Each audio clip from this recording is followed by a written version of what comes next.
तो मैं पहुंच चुका हूं इस वक्त सरहंद, और सरहंद के अंदर पहुंच के हमारे फैमिली मेम्बर सोडी वीर जी मिल चुके हैं हमें। और सोडी वीर जी ने मुझे सरहंद के बारे में बहुत कुछ बताया। अभी हम काफ़ी सारी जगह जाने वाले हैं, आपको सारी जगह दिखाते हुए चलता हूँ।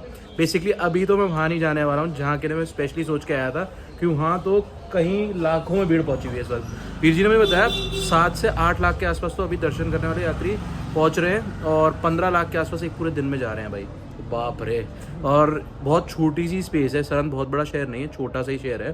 प्रयागराज जितना कंपेयर मत करना इसे, सच्ची बता रहा हूँ, बहुत भीड़ है यहाँ पे, बहुत ज़्यादा भीड़। वीर जी हमें अपनी एक्टिवा पे लेके जाने वाले हैं सारी जगहें घुमाने के लिए। और मैं आपको बता दूं, सरहंद में बहुत ज़्यादा भीड़ होने की वजह से ना कार से तो घूमना बिल्कुल ही सेंसलेस है, इवन स्कूटी से भी घूमना सेंसलेस है। लेकिन वीर जी को रास्ते पता है, अंदर गलियों से निकल जाएंगे भाई, तो ईजी पड़ जाएगा भाई। वैसे लोकल होने का यही फ़ायदा होता है, सारी जगह मैं इजीली जल्दी जल्दी घूम लूँगा। मेरे पास ना अब लास्ट के थोड़े से दिन बचे हैं, एग्जैक्टली दिन तो आपको कल पता जाएगा कितने बचे हैं। एग्जैक्टली बताऊँ तो सिर्फ एक ही दिन बचा है, कल वाला दिन लास्ट है। तो मुझे सारी जगह घूमनी है, छोड़ के नहीं जानी कोई भी जगह। तो इसलिए जितना ज़्यादा से ज़्यादा हो सके फटाफट सारी कवर करते हैं भाई।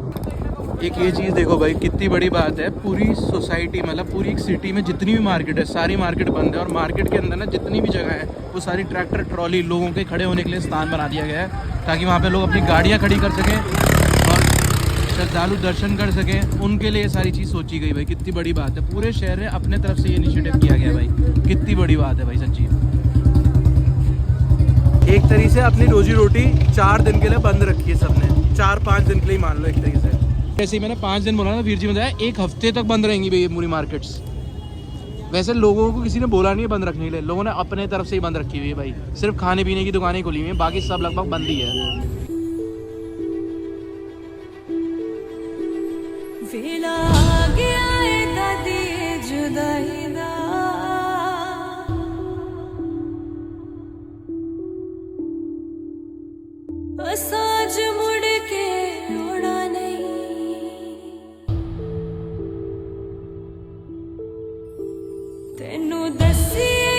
सबसे पहले तो हम उस गुरुद्वारे के दर्शन करने आए हैं जहाँ की धरती दुनिया की सबसे महंगी धरती है भाई। इसी स्थान पे छोटे साहिबजादों के लिए दीवान टोडरमल ने सोने की मोहरें खड़ी करके 2x2 की स्थान खरीदा था सरहंद के वजीर से, और उस स्थान पे छोटे साहिबजादे और माता गुजरी जी का दाह संस्कार किया था दीवान टोडरमल ने।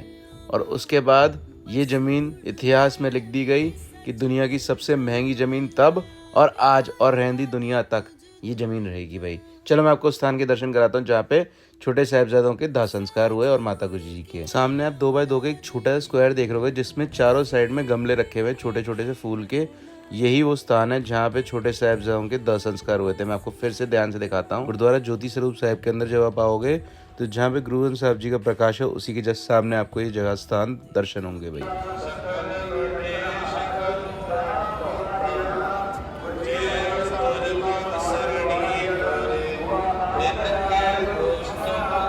वीर जी के करके ना सिर्फ और सिर्फ 20 मिनट के अंदर हम गुरुद्वारे के अंदर से दर्शन करके आए हैं, जबकि इतनी संगत है ना, मैं आपको क्या बताऊं।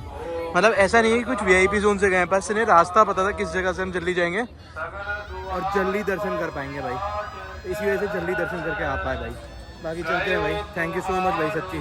ऐसे अपनी फैमिली मेम्बर मिल जाते हैं ना तो उन्हीं की वजह से सारी चीज़ें ईजी हो पाती हैं। अच्छा, सो वीर जी बता रहे हैं कल ये वाली गलियां भी सारी भर जाएंगी भाई। और अभी हम गलियों से होते हुए एक गुरुद्वारे से दूसरे गुरुद्वारे दर्शन करने जा रहे हैं। नॉर्मली देखो गलियों के अंदर भी संगत है भाई। और ये जहाँ पे रेजिडेंशियल लोग रहते हैं ना, उनके अंदर की गलियां हैं जहाँ से बिल्कुल भी संगत नहीं होनी चाहिए, वहाँ पे भी संगत है भाई। देख लो, ये बेसिकली वो रास्ते हैं जो सिर्फ लोकल लोगों को पता है, जिनके थ्रू हम इजीली जा पा रहे हैं, गुरुद्वारों दर्शन कर पा रहे हैं। नहीं तो इन्हीं गुरुद्वारों दर्शन करने के कई घंटे लग जाए भाई। मैं एक एक करके आपको सारा इतिहास बताऊंगा। इस वक्त मैं उस स्थान पे हूँ जब छोटे साहिबजादे शहीद हो चुके थे, और जिस जगह पे इस वक्त मैं उस स्थान पे हूँ जहाँ पे इतिहास बंदा सिंह बहादुर जी के साथ जुड़ा हुआ है। जब छोटे साहिबजादे शहीद हो चुके थे, उसके बाद जब बंदा सिंह बहादुर सरहंद पहुँचे तो सरहंद के पूरे ही शहर के अंदर उन्होंने जितनी भी मुगलों सल्तनत से रिलेटेड जगहें थी सारी नष्ट कर दी थी। इवन जितनी और भी जगहें थी ना, साथ साथ वो भी नष्ट कर रहे थे। लेकिन यहाँ पे एक अखाड़ा हुआ करता था उस टाइम पीरियड में, जिसका नाम है दशनामी अखाड़ा। तो वो अखाड़ा उस टाइम पीरियड में यहाँ पे हुआ करता था। तो जब बंदा सिंह बहादुर जी की फ़ौज में जितने भी सिख थे वो सारी चीज़ें नष्ट कर रहे थे। तो यहाँ पे जब मंदिर के पास पहुँचे तो यहाँ के दशनामी अखाड़े के जो संत थे वो मिले उनसे और उनसे बोला कि हमारा तो कुछ लेना देना भी नहीं है और ना हमने कुछ किया है, तो आप इस इस जगह को नष्ट ना कीजिए, इसको वैसे की वैसे रहने दीजिए। तो बंदा सिंह बहादुर जी के पास बात पहुंची कि ऐसे ऐसे मंदिर है उधर और दशनामी अखाड़ा है हिंदुओं का। तो बेसिकली जब उन्हें बात पहुंची तो वो उस टाइम पीरियड में इस स्थान पे आए और दशनामी अखाड़े में जो संत थे उनसे मिले और उनसे बोला आप शंख बजाओ। जितनी दूर तक आपकी शंख की आवाज़ जाएगी ना, उतने दूर तक जितनी भी जगहें होंगी वो ना आपके नाम पे अलॉट हो जाएंगी। क्योंकि उस टाइम पीरियड में जो राज था वो बंदा सिंह बहादुर जी का हो चुका था और उन्होंने मुगल एम्पायर ख़त्म कर दिए थे। तो वो जो प्लॉट्स थे, जो जगहें थी वो लोगों के नाम पे रजिस्टर्ड कर रहे थे। तो दशनामी अखाड़े के नाम पे ये पूरा एरिया जो आज की डेट में सरहंद के अंदर है, बहुत बड़ा एरिया, अगर आप गूगल सर्च करोगे ना दशनामी अखाड़ा का, वो पूरा एरिया इनके नाम पे अलॉट किया गया था उस टाइम पीरियड में बंदा सिंह बहादुर जी की तरफ से। तो ये बहुत बड़ी मिसाल वाली बात है जो याद रखनी चाहिए हमें। और हमारे जो एम्परर हुआ करते थे जिन्होंने अच्छे काम किए तो उन्हें हमें याद करना भी चाहिए। तो इसलिए मैंने आपको ये स्थान भी दिखाया भाई, काफ़ी ज़्यादा इंपॉर्टेंट है। और ये सरहंद के अंदर जो हम अखाड़े पढ़ते हैं ना, बेसिकली हिंदुओं में अखाड़े होते हैं, जो हम महाकुंभ कहते थे वहाँ पे अखाड़े थे, उनमें से एक अखाड़ा यहाँ है भाई। ध्यान से देखो, ये मंदिर जो है ना थोड़ा सा टिल्टेड है भाई, ये काफ़ी डिफरेंट लगा मुझे देख के भाई। ये देखो भाई, इवन जो आप ये मंदिर देख रहे हो ना, ये भी बहुत ऐतिहासिक मंदिर है। ये मंदिर सदियों पुराना मंदिर है और ये मंदिर इतना पुराना होने की वजह से ये थोड़ा सा टिल्टेड आपको दिख रहा होगा भाई। कहा यह जाता है कि इस मंदिर को रोका गया है, बेसिकली ये पीछे की तरफ गिर रहा है पर इसे रोका गया है, वही एक शक्ति है भाई। तो उसके बारे में आपको बताया भाई। बाकी मैं आपको दिखाता हूँ उस टाइम के प्रूफ। जो सरहंद हुआ करती थी जो उस टाइम पीरियड में, उसके अंदर जो पूरा शहर था पूरा नष्ट कर दिया था उन्होंने, उसके कोई प्रूफ नहीं बचे थे। लेकिन आज की डेट में आप देखो, इसी मंदिर के अंदर उसी टाइम पीरियड की कुछ प्रूफ्स आपको यहाँ के देखने को मिलेंगे। जो मैं आपको हमेशा बोलता हूँ, नानकशाही ईंट, छोटी वाली ईंट, वो यहाँ देख सकते हो आप। ये देखो, ये दिख रही है 2 उंगली के बराबर नानकशाही ईंट, उसी टाइम पीरियड की आज तक वैसे की वैसे ही है। ये पूरा दरवाज़ा या ये पूरा एरिया बिल्कुल वैसे के वैसे ही आज भी इन्होंने मेंटेन कर रखा है। नहीं तो ऐसा कोई एरिया नहीं छोड़ा था जो मुग़ल एरियाज़ के पास था, जो मुग़ल एम्परर्स के पास था, जो आज के डेट में यहाँ प्रूफ बचाओ। बंदा सिंह बहादुर के राज में सारी चीज़ें नष्ट कर दी थी मुग़ल एम्परर्स की। यहाँ पे जितनी जगह थी ना, एक एक चीज़ तोड़ दी थी, सारे पत्थर तोड़ दिए थे, इमारतें तोड़ दी थी, कुछ नहीं छोड़ा था सिखों ने बाद में। क्योंकि एक कहते हैं ना, अंदर से ज्वाला निकली थी सिखों के पास से बाद में।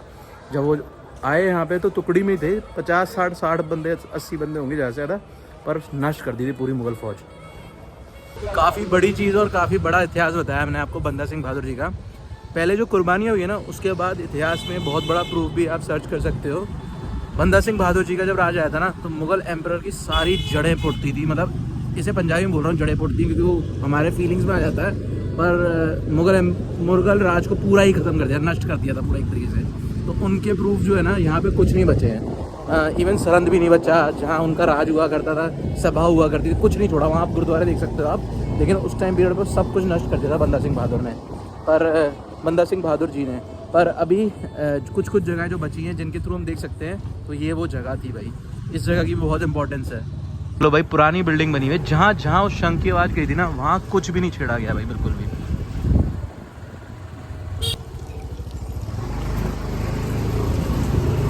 ऐसे तो मुझे बंदा सिंह बहादुर जी का इतिहास पता था, लेकिन स्पेशल थैंक्स वीर जी का है, क्योंकि वीर जी हमें एक एक जगह बारीकी से दिखा रहे हैं और उसकी वजह से प्रूफ भी दिखा पा रहा हूँ मैं आप लोगों को। ये देखो, इतना बड़ा इतिहास था भाई, जिन्हें आप जान पा रहे हो। लोकल लोगों का यही होने का सबसे ज़्यादा बेनिफिट होता है भाई। तो स्पेशल थैंक्स है वीर जी का, थैंक यू सो मच। शुक्रिया जी, शुक्रिया। कोई नहीं सी आता हूँ बैठने।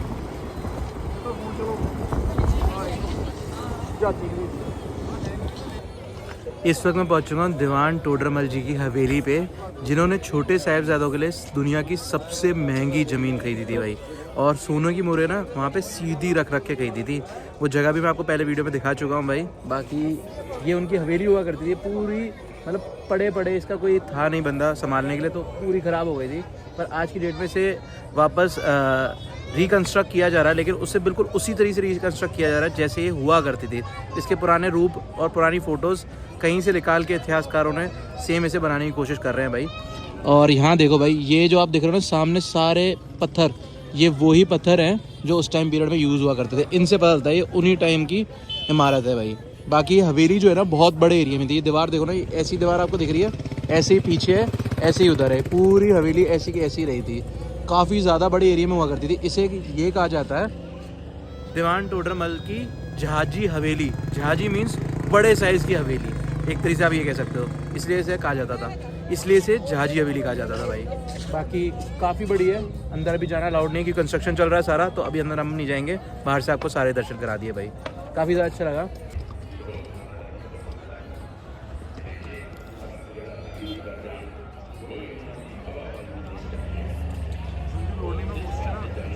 दीवान टोडरमल जी जो थे ना, बहुत बड़े, क्या कह सकता हूँ, इन्होंने बहुत त्याग किया सच्ची बताऊँ। वैसे तो ये बहुत रईस थे उस टाइम पीरियड के, पर इन्हें जब वो मोहरें खड़ी करके खरीदनी पड़ी ना, तो इन्हें अपनी पूरी धन दौलत सारी बेच के, वो सारी मोहरें इकट्ठी करके, वो छोटी सी ज़मीन खरीदी थी, जो आज की डेट में वर्ल्ड की सबसे महंगी ज़मीन है भाई, 2x2 साइज़ की।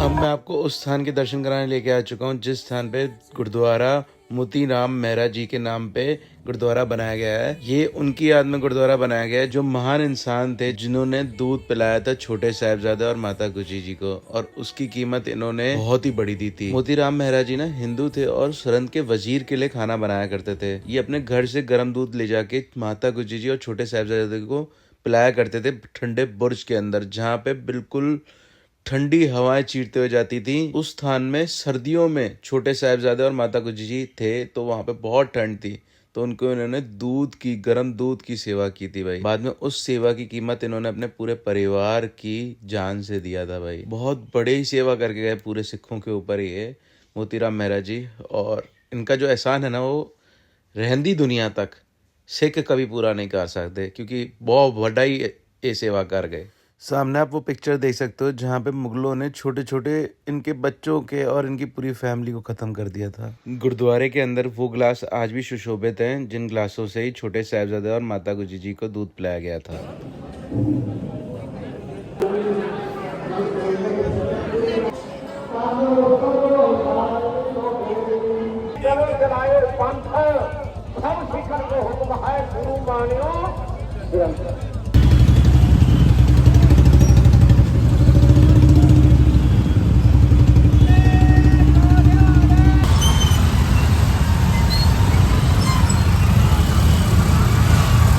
लगी बड़ी तेज भूख, पहले चलते हैं कुछ लंगर खाते हैं भाई। यहाँ बहुत सारे लंगर लगे हुए हैं, समवेयर अराउंड 500 से प्लस लंगर हैं भाई।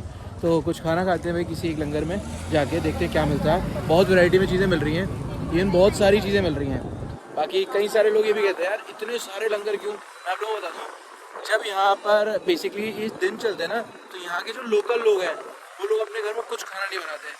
जो बाहर से लोग आते हैं या जो लोग बाहर से आ रहे हैं उनके लिए तो कोई ना कोई जरूर लंगर लगाए ताकि दिक्कत ना आए। तो इसीलिए ही लंगर लगना बहुत ज़्यादा जरूरी भी है इन दिनों में भी। अगर लंगर नहीं लगेंगे तो इतनी सारी संगत आ रही है, इन सबके लिए सहूलियतें भी तो चाहिए ना भाई, इसलिए वैरायटी में लंगर लगता है। और लंगर जो गुरु नानक देव जी ने लगाए हैं ये कभी मतलब जूनी दुनिया तक कभी खत्म नहीं हो सकते। मतलब शायद दुनिया खत्म हो जाए लेकिन ये लंगर नहीं खत्म होने वाले, ये से कहा जाता है भाई। क्योंकि कोरोना काल में लंगर चलता रहा, हर टाइम लंगर चलता रहा, बंदों को दिक्कत नहीं होनी चाहिए। बेसिकली इतना बड़ा समागम हो रहा है लेकिन यहाँ पे 1 रुपया किसी को खर्च करने की जरूरत नहीं है, बस यहाँ आए और यहाँ जहाँ मन करे वहाँ जाए जी। गरमा गर्म गोभी, गर्म गर्म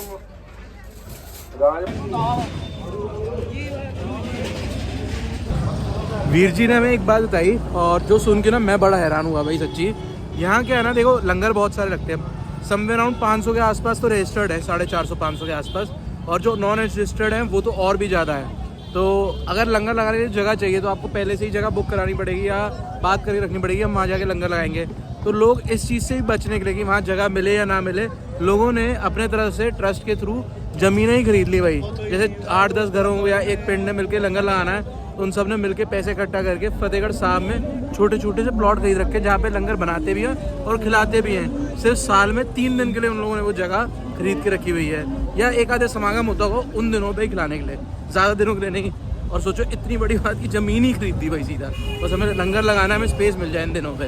फतेहगढ़ साहब जब कोई आए शहीदों के दिहाड़ों पे, यहाँ से खाली पेट ना जाए भाई, सिर्फ इस चीज़ के लिए। सो फाइनली मैं अपनी स्टे वाली लोकेशन पर पहुंच चुका हूँ, भैया के घर पे। बेसिकली सारे दर्शन हो गए अपने बढ़िया तरीके से। कुछ दर्शन अपने अभी भी बाकी हैं, जो कि कल हम सरन के, या फिर बेसिकली जो कि कल हम फतेहगढ़ साहब के, और इवन वो ठंडा बुर्ज जहाँ पे छोटे साहिबजादों को ठंड में रखा गया था उस टाइम पीरियड में। बेसिकली वो दिन भी कल है। कल वहाँ पे ठंडे बुर्ज में छोटे साहिबजादों को रखा गया था। मोतीराम मेहरा जी भी उसी टाइम पीरियड पे आए थे दूध पिलाने के लिए। सेम इसी टाइम पीरियड उस टाइम पे पिलाया होगा उन्होंने बेसिकली। तो हम जाएंगे और वो सारे स्थानों के भी दर्शन करेंगे। मेनली मैं आया तो उन्हीं स्थानों के लिए था, यहाँ पे उन स्थानों के भी दर्शन करने के लिए। लेकिन अभी मैं रात हो गई थी यहाँ तक आते आते, और थक भी काफ़ी गया था। वहाँ बहुत संगत होगी, तो कल बहुत ज़्यादा भीड़ होगी। तो कल मैं आपको वो व्लॉग में सारी चीज़ें, वहाँ सारे दर्शन, उन स्थानों के दर्शन, वहाँ का इतिहास सब कुछ बताऊँगा भाई। अभी थक चुका हूँ, वीडियो को यहीं एंड करता हूँ। मिलता हूँ कल सुबह। बाय बाय दोस्तों।